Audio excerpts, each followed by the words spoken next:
Hey everyone, welcome to the M&R Show. I'm Ron. And I'm Malcolm. It's your boy KT. I'm back again for another special segment. Nice to have you back, KT. Nice to have you back, man. I've been waiting. I'm trying to see how the Steelers have been too. But no, let me be quiet. Another day, another dog. You're right. Let me be quiet. All right, now we're back with our special segment, surprise. Now, our first topic of the day: Dallas Cowboys, legit Super Bowl contenders or not? Now, as our resident Cowboys enthusiast on the show, I think I should start this topic. Now, going to the Cowboys, I'm not gonna lie. I believe in the Cowboys right now. Like I believe in the team. I'm gonna have to go surprise. Like I believe in this team. I do. The defense before the season, Mark knows. I thought this was gonna be a bottom 10 unit. Let's be real. That's what they were projected to be, a bottom 10 unit on defense. Right now, they're a top 15 unit, which is exactly where they need to be able to be considered, to me, a contender. The offense, we're high flying. The Cowboys are out there starting right tackle, Lyle Collins. The backup left tackle, right tackle, I don't know what's going on in the offseason. This man has turned into an adequate starter. So I don't know what's going on with Turnstile, but this man has turned into a very good player, I might say myself.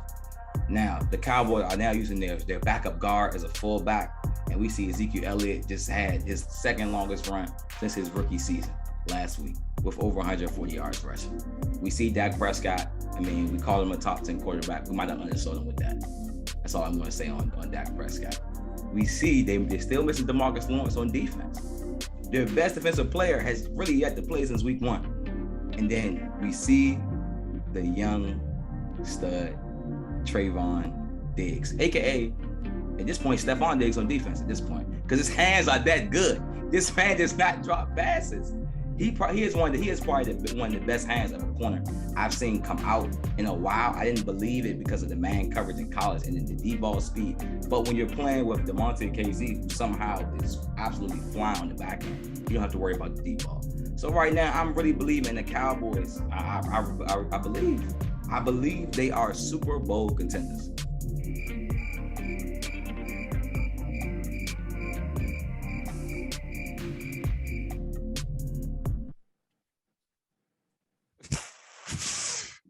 We heard that. Yes. KT, did we just hear he just say Super Bowl contenders? Cowboy fans, wait, this is a record.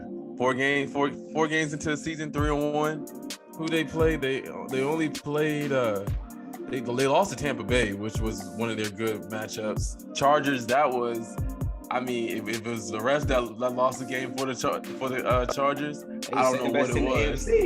They played the Eagles and the Panthers. 4-0. And they are Super Bowl contenders. And guess what? They're not even in Ron's top 5 teams right now, but they're Super Bowl contenders. Nah.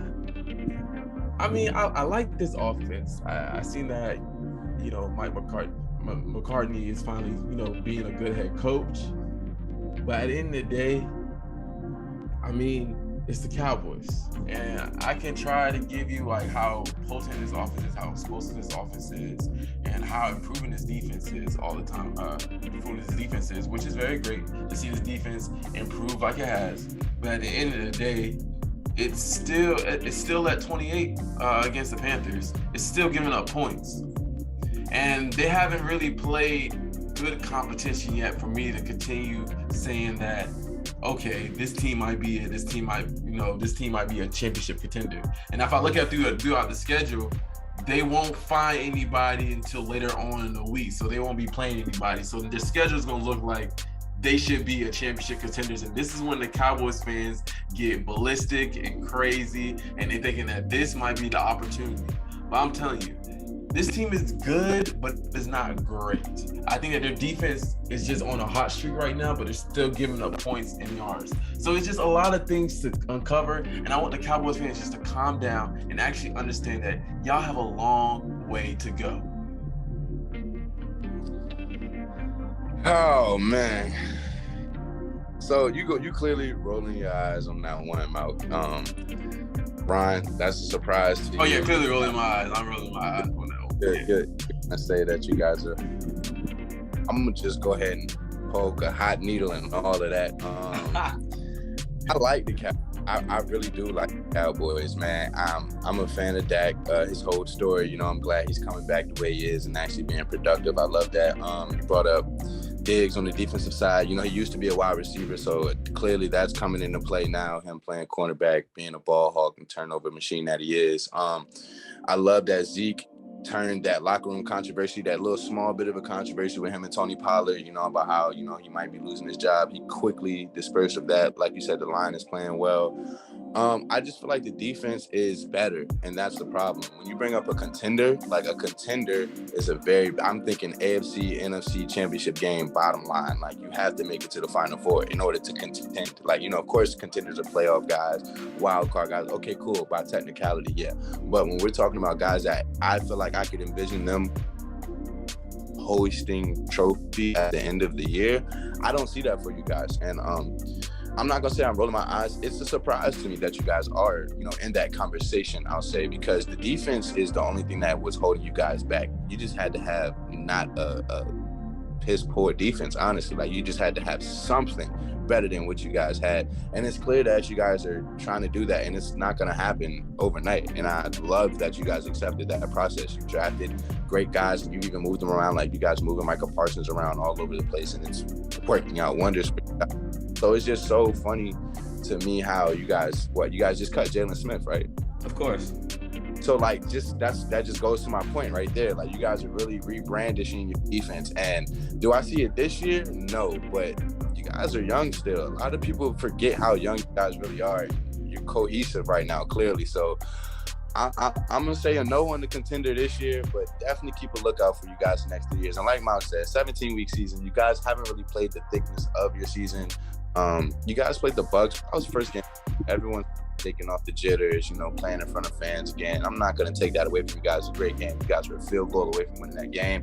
I'm not going to take that away at all. You played great. The Chargers was an amazing win. I'm not going to belittle that win like Malcolm did. That's a great AFC team. In my eyes, top 3 AFC team in the AFC right now.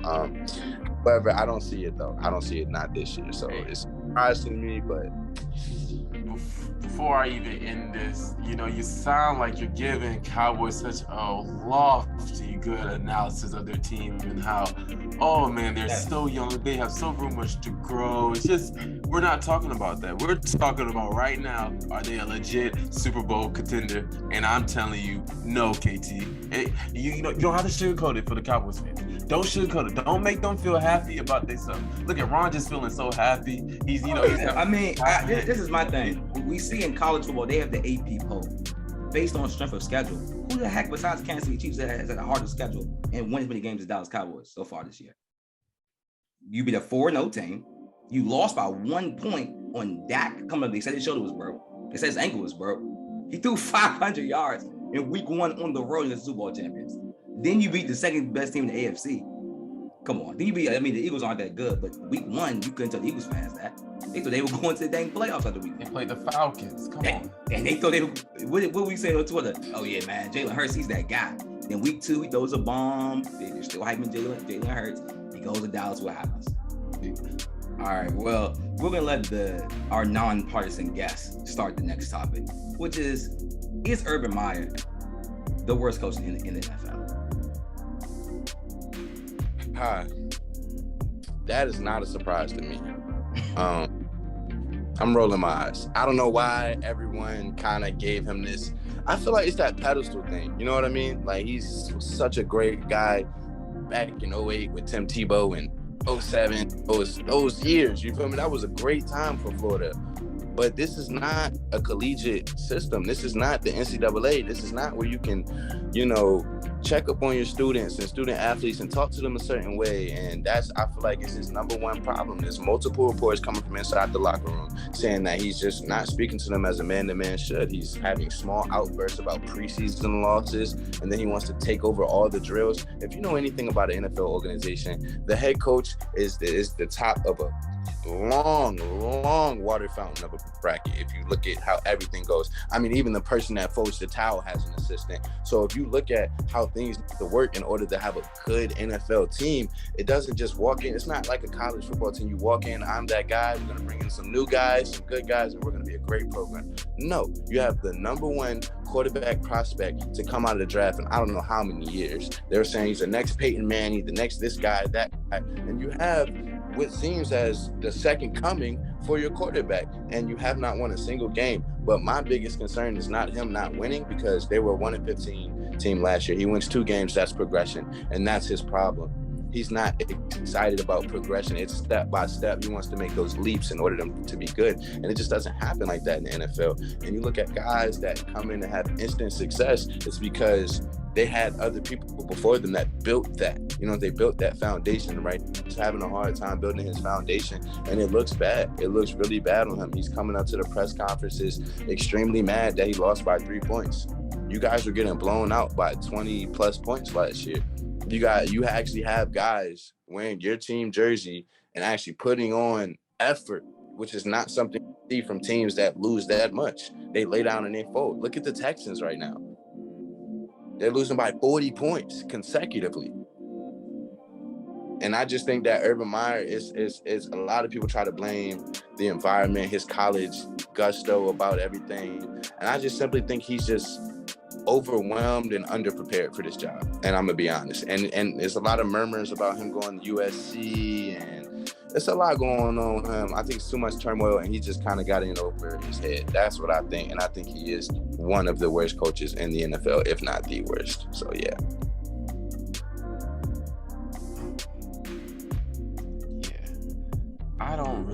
I'm not going to say that Urban Meyer is the worst coach in the NFL. I definitely understand about the respect factor that he lost that in the locker room. Things that I could say is, if we look at a guy like Urban Myers, we're basically looking at winning.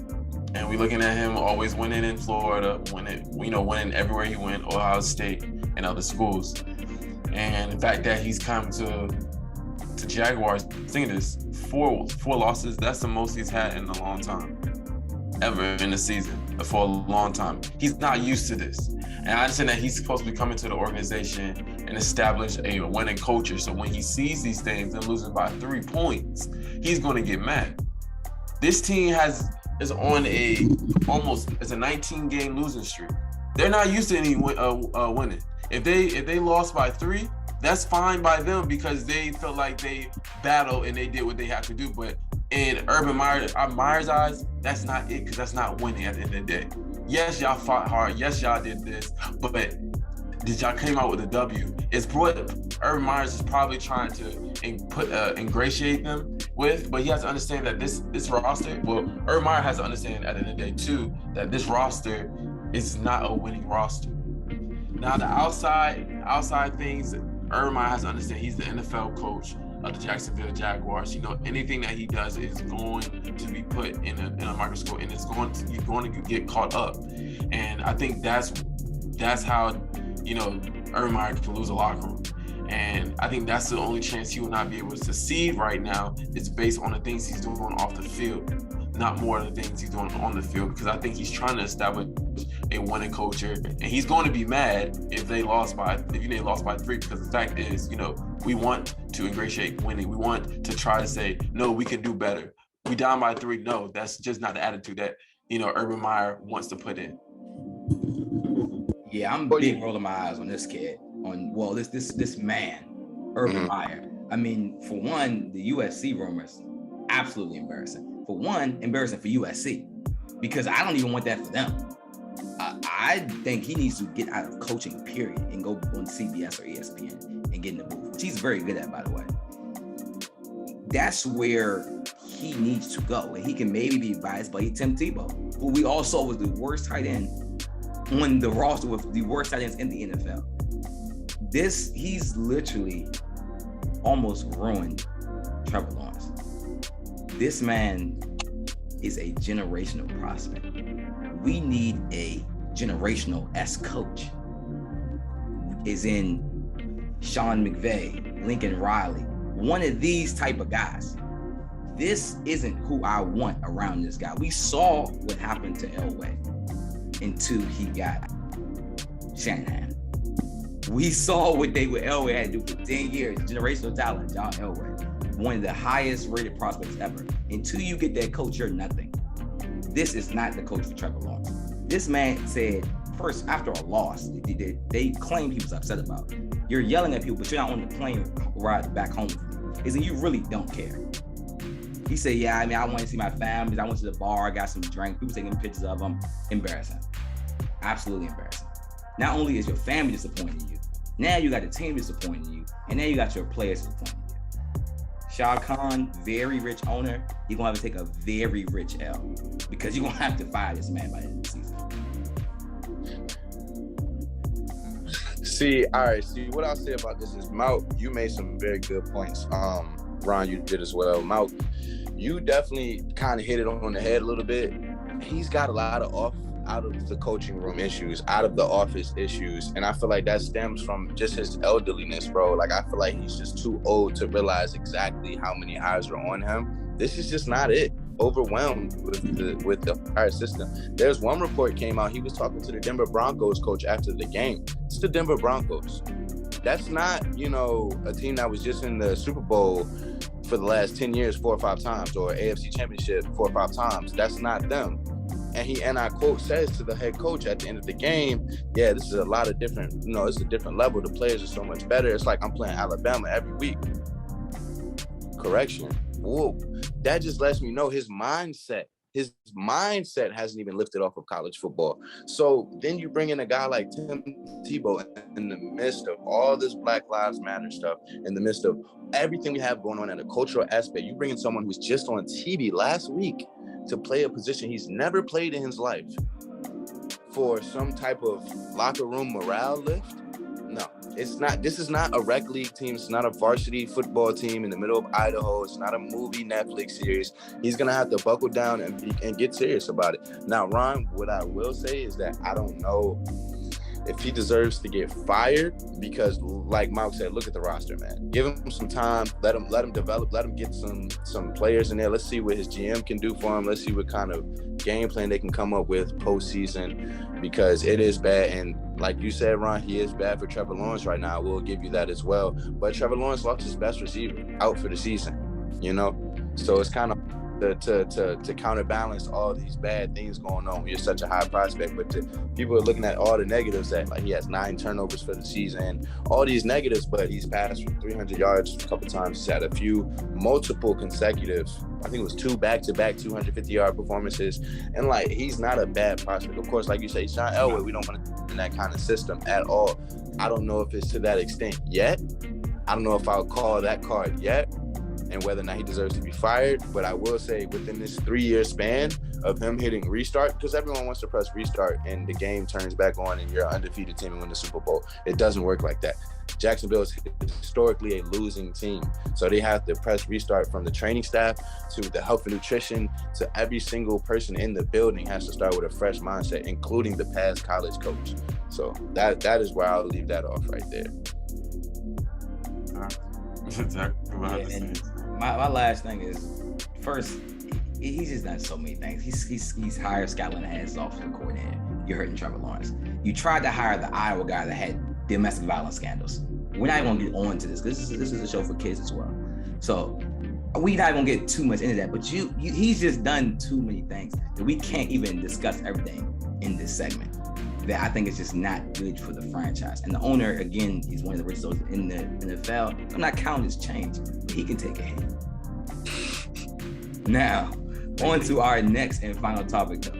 We're going to let Malcolm start this one. We have, are the Cardinals the best team in the NFC? Yes, they are. Are we talking about right now? And we can say surprise roll of my eyes. I am surprised. Because at the end of the day, we should all be surprised about this opportunity that the Cardinals have. Excuse me, KT, you looking at me like this? I don't understand. But this is the point. This is the point. We're looking at point. Yeah, hey, KT, I'm just letting you know. I'm just telling you. We have a guy like in Kyler Murray. You added a guy named AJ Green to that offense. AJ Green has been doing very well with this offense right now. Something that, people who said that AJ Green would not be doing good, but guess what? He's doing good right now. DeAndre Hopkins is doing good. You got Chase Edmonds and James Conner in the backfield, which is a very underrated duo, to be honest, what they're doing right now. This defense right now with Chandler Jones and JJ Watt, the way they've been wrecking guys, the way Chandler Jones been wrecking guys right now is amazing. And their cornerback duo, like they have a very solid two-way team as an offense and defense. And they're one of the most complete teams in the league right now. They're showing it right now in these first couple games of the season. And, we had questions about the wins that they had, these close wins that they had. They went to the Rams Stadium, which was riding a hot streak. They just blew out Tampa Bay and came in and blew out the Rams. Cliff Kingsbury, you're looking a little good right now. All right, we talked a lot about Cliff Kingsbury and how he got to the NFL. But hey, he's looking a little good right now, KT. I'm just letting you know. First, I have to start with Cliff Kingsbury. No, he's not looking good. This is the Cowboys were 13-3 with Jason Garrett. That don't got nothing to do with Jason Garrett. Just because the team is winning don't got nothing to do with the head coach. And Jason Garrett has more pedigree than Cliff Kingsbury, by the way. Just to throw it out there. So it does, just because you have Kyler Murray, who's one of two in NFL history, by the way. That's not special of talent. It's just him and Russell Wilson that have that archetype and play like that. It's just those two. So he's that special of a player. Now, you can say, oh, he's in the shotgun a lot. That's Cliff Kingsbury. No, bro, that's every quarterback come out of college now in that type of system with his skill set. That's called using your quarterback the way he should be used, Matt Nagy. Now, Cliff Kingsbury is doing nothing special out there. One, AJ Green, AJ Green's having a decent season. I give him, he's probably the third or fourth best receiver on the team though. So throwing him out there was a little hasty. I mean, Rondale Moore looked better than him. He leads the league in receive with yards after the catch. Christian Kirk we're not even going to compare him to AJ Green. We know Christian Kirk's better than AJ Green. So I don't even know why that was even thrown out there. But regardless, I'm rolling my eyes at the Cardinals. I have to roll my eyes at the Cardinals. They shouldn't have beat the Vikings. Malcolm is Kirk Cousins' biggest hater on the show. They shouldn't have beat the Vikings. Kirk Cousins beat this man. He played better. Kyler Murray had a hell of a game, and we all know I'm his biggest stand on this show. But they should have lost the Vikings. Take a miss at 35-yard field. Like, it is who it is. Against the Jaguars, they were down 14 points. Trevor Lawrence basically gave them the game back. He threw a pick six on a flea flicker, but that's just we already discussed his decision making. So the Cardinals, I did have them in my top three teams because I think they deserve that after they beat the Rams, who were a lot of teams number one, and we do straight up schedule and everything. But I still don't think they're the best team in the NFC, and they might not even be the best team in the NFC West. We're talking about right now, though. The question, that's the question was. We're talking about right now. I'm just telling you, letting you know right now. But you go ahead, KT. Go ahead. I'm not gonna lie to you. Surprised and rolling my eyes. I'm right there with Ryan, man. I'm not gonna lie. I'm right there with Ryan. I'm rolling my eyes. I love Kyler Murray. Got the same name as me. We share the same name, okay? So why would I not like the boy? You know what I'm saying? He's a dog. He's a flat-out dog. But one thing they lack is experience. They don't have that experience. They don't have playoff experience. They don't have Super Bowl contending experience. They don't have that kind of locker room guy. Larry left, and what are you going to tell J.J. Watt to give us a Super Bowl speech? No. And in order to be the best team, and arguably the conference that is producing the more Super Bowl winners as of recently, other than the Chiefs, you look at it like that. You got the Packers, you got the Seahawks, who are very slept on. You have Tom Brady and his group of guys that everyone seems to sleep on throughout the season until it becomes playoff time and everyone's scared again. Then we just talked about the Cowboys. Are we just going to negate the fact that we just talked about the Cowboys? So you have all these teams. The NFC is stacked this year. So to call them the best team in the NFC, listen, they beat the Rams. Congratulations. But we've all been a part of a team that has beat the Rams, and the Bucs game was supposed to be NFC Championship preview, right? That's supposed to be, a measuring stick. The Rams supposed to see where they are. The Bucs supposed to see where they are, right? The Rams blew them out the water. Next week, we got the Cardinals. They still living off of that high, off of beating the Bucs. Now, is that proper coaching? Is that proper locker room etiquette? Of course not.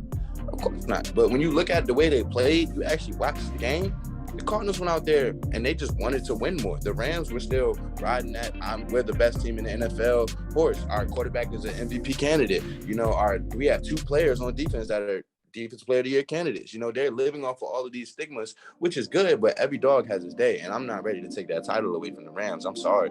I'm just not. When you look at the type of experience that Sean McVay has, when you look at the loss that they took in the Super Bowl, the loss, that builds more experience and determination than anything for anyone. You get all the way to the big game and lose. And because of who? Your quarterback.